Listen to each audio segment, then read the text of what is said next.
पंजाब दी महक programme देखने वाले सारे दर्शकों नूं मेरे वालों प्यार सत्कार भरी सत श्री अकाल। ये प्रोग्राम पंजाब दी महक उस धरती तो हज़ारां मील दूर वसते हुए पंजाबियों के दिलों की धड़कन है। तो ये उस धरती तो हज़ारां मील दूर रहंदे हुए असी समय समय अपने गीतां विच अपने बोलों विच उस धरती नूं याद करदे गल करते रहंदे हां, क्योंकि देश की भी धरती लोको एक मेरा रिकॉर्ड है गीत है माँ की ममता, उस दे विचों ये लाइनां ने, देश की भी धरती लोको वो भी साडी माँ है जिहदे नाल दुनिया दे विच साडा नां है। धरती दे पुत जिहड़े माँ नूं भुलाउंदे ने जग विच उन्हां दा भी लैंदा कोई नां नहीं। मामा जही रब दी सौं कोई ठंडी छां नहीं, मामा जही रब दी सौं कोई ठंडी छां नहीं। साडे बजुर्गां ने उस धरती तो आके साडे वास्ते कनेडा दा राह खोलिया। कनेडा विच अज असीं लखां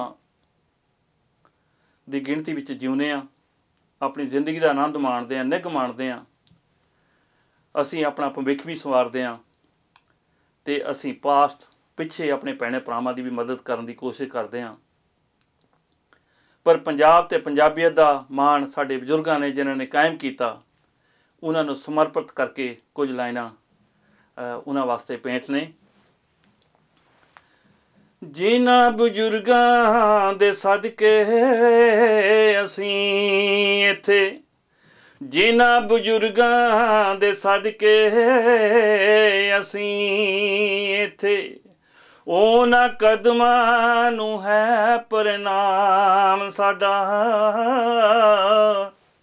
ओ बेगानी बोली बेगाने देश अंदर, बेगानी बोली बेगाने देश अंदर, कनेडा पहुँच गए बन के पैगाम साडा। कनेडा पहुँच गए बन के पैगाम साडा। ब्रिटिश कोलंबिया तो आटवा तक वेखो,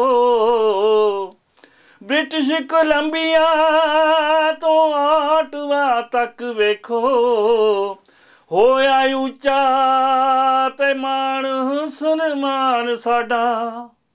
सिर ते लखां मुसीबतां चलियां ने, सुरजीत कर गए नामो निशान साडा। सुरजीत कर गए नामो निशान साडा, सुरजीत कर गए नामो निशान साडा।